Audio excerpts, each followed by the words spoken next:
오늘 또 그대의 최고의 날입니다. 임은미 선교사 묵상입니다. 2020년 6월 10일 수요일 최고의 날. 우리가 가진 재물로 꼭 가난하고 소외된 사람들을 돌아보기 원합니다. 신명기 14장. 나는 요즘 상담이 계속 밀려 들어와서리 어제는 어느 분에게 내가 내 본사역인 선교사역을 우선시해야 하기 때문에 상담을 못 해드린다고 양해를 구했어야 했다. 그리고는 죄송해서리 음성 메시지로 짧게 기도를 남겨드렸다. 내가 많은 상담을 하면서 알게 된 것인데 많은 사람들이 이상한 목회자들을 만나서 거짓의 영에 사로잡히게 되는 케이스들이다. 그 케이스들 특징 중 하나는 목회자가 자기는 하나님의 종이니까 당신이 내 말을 안 들으면 하나님이 너를 벌 줄 거라고 하는 저주의 말들이라는 것이다. 마음 약한 평신도는 그 말이 무섭고 그래서 평상시에 무슨 사고가 나거나 몸이 아프면 내가 그 주의 종이 한 말을 안 들어서 벌을 받는 건가? 라는 생각으로 두려움에 묶인다는 것이다. 그런 교회 담임 목사의 특징이 되는 말 중 하나는 너가 우리 교회를 떠나면 하나님이 벌 내릴 줄 알아라 이라는 것이다. 그리고 그런 교회는 예언 사역자라는 사람이 있어서 그 예언 사역자가 하라는 대로 목사님도 행하고 성도들은 당연 복종해야 하고 이 무슨 난리 버거진 교회인가뮤? 이것이 정말 교회라고 생각되어지는가? 나는 그런데 이런 상담 케이스를 한두 번 받은 것이 아니다. 정말 말세지 말에는 미혹의 영이 난무를 하는구나. 그런 생각을 안 할 수가 없다.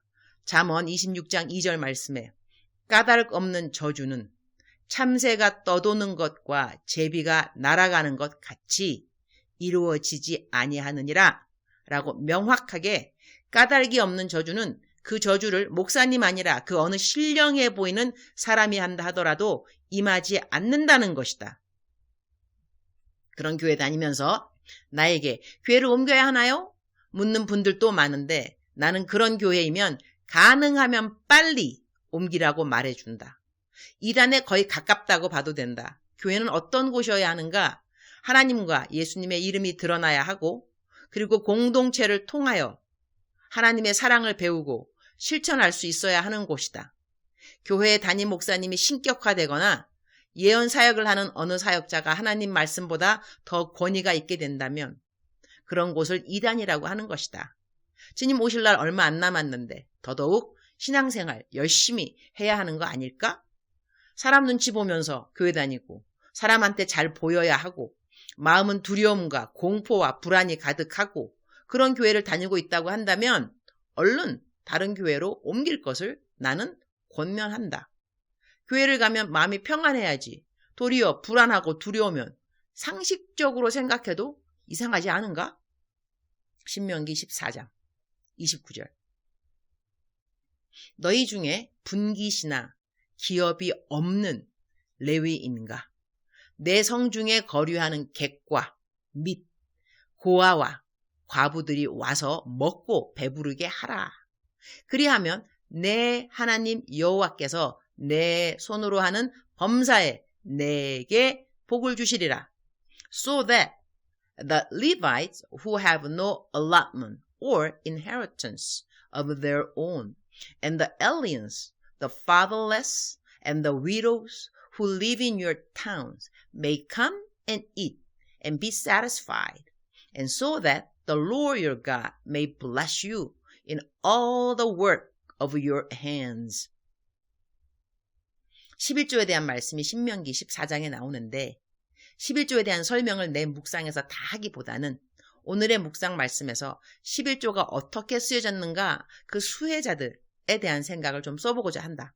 29절 너희 중에 분깃이나 기업이 없는 레위인과 내 성중에 거류하는 객과 및 고아와 과부들이 와서 먹고 배부르게 하라. 그리하면 내 하나님 여호와께서 내 손으로 하는 범사에 내게 복을 주시리라. 11조를 우리가 알고 있는 레위 지파를 위하여 떼어놓는 헌금 외에도 하나님은 이웃을 돌아보는데 11조를 사용하게 하셨다는 것이다. 교회에서 주의 종 잘 섬기면 복 받는다는 말을 자주 듣는데 성경은 주의 종님들 뿐 아니라 가난한 자들을 꼭 돌아보라 하시고 그리고 소외받은 자들을 역시 꼭 돌아보라고 한다. 11조가 어떻게 쓰여지는가 하는 것에 대한 더 자세한 설명을 할 수도 있는데 그러면 내 묵상이 한참 길어진다. 그냥 간단하게 말하면 하나님께 섬기는 11조라고 따로 구별한다면 그 돈으로 가난하고 소외된 자들을 돌아보는데 재정을 쓰는 것 역시 잊지 말라는 말씀이다. 나는 결혼을 하자마자 남편이 제의 해설이 11조는 당연히 교회에 그리고 10의 2조는 가난한 사람들을 돌아보는데 따로 구별해서 드렸다. 그러다가 나중에는 10의 3조를 이웃을 기쁘게 하는 용도로 또 따로 구별해서 이웃을 섬겼다. 이것은 제가요 헌금으로 따로따로 교회 냈다는 것이 아니라 주위에 가난한 사람들이 있으면 10의 2조 따로 떼어놓은 것을 사용해서 도와주었다. 그런 것이 되겠죠. 그리고 케냐에 선교사로 온 이후 한국에 약 5년 동안 발령받아서 한국에서 사역을 했는데 그때 강사로 많이 집회에 초청을 받게 되어서 강사비를 많이 받았다. 그래서 한국에 있는 동안은 거의 10의 8조까지는 평균으로 한 것 같고 10의 10조의 생활도 적어도 12번은 한 것 같다. 교회에서 월급 받은 것은 당연 100% 남들 주는데 사용했다. 그래서 하나님이 나에게 많은 재물의 복을 주셨는가? 돈이 많이 모으게 된 재물의 복이 아니고 오늘 먹고 마시고 입는 것이 있음에 지극히 만족하고 더 이상 아무것도 바랄 것이 없는 삶으로 축복해 주셨다. 매일 감사가 넘친다. 그리고 요즘은 코로나로 이곳 선교지의 주민들이 식량으로 힘들어하는지라 이들에게 식량을 나눠주는 직분을 잘 감당하고 있다. 주님, 오늘 또 최고의 날입니다. 밤에 비가 오는 날은 운배가 너무 많이 집 안으로 들어와서 날아다니는데 매일 그렇지는 않습니다. 그러나 오늘 그러네요. 사방팔방에 운배가. 에휴, 오늘 묵상을 좀 짧게 하도록 하겠습니다. 주님, 돌아보라고 한 가난한 사람들 잘 살피도록 할게요. 주님 사랑합니다. 주님 감사합니다. 오늘 또 우리 주님 저를 보시면서 하루 종일 기쁘시면 참 좋겠습니다. 사랑하는 그대여. 사랑하는 그대여. 그대 곁에 가난한 사람들이 있습니까? 할렐루야. 왜냐하면 우리가 하나님께서 가난한 자를 돌아보라 한 그 명령을 지킬 수 있기 때문에 그렇습니다. 하나님의 말씀에 순종할 수 있는 기회가 주어지는 것이 얼마나 감사한 일인지요. 만약에 내가 가난한 사람이라 한다면 사람들은 나를 도와주어야 합니다. 그럼 나는 누구냐? 이분들의 순종의 통로가 되어드리는 거죠. 내가 가난하지 않으면 이분들이 어디 가서 가난한 자를 찾아서 주의 말씀을 순종하겠습니까?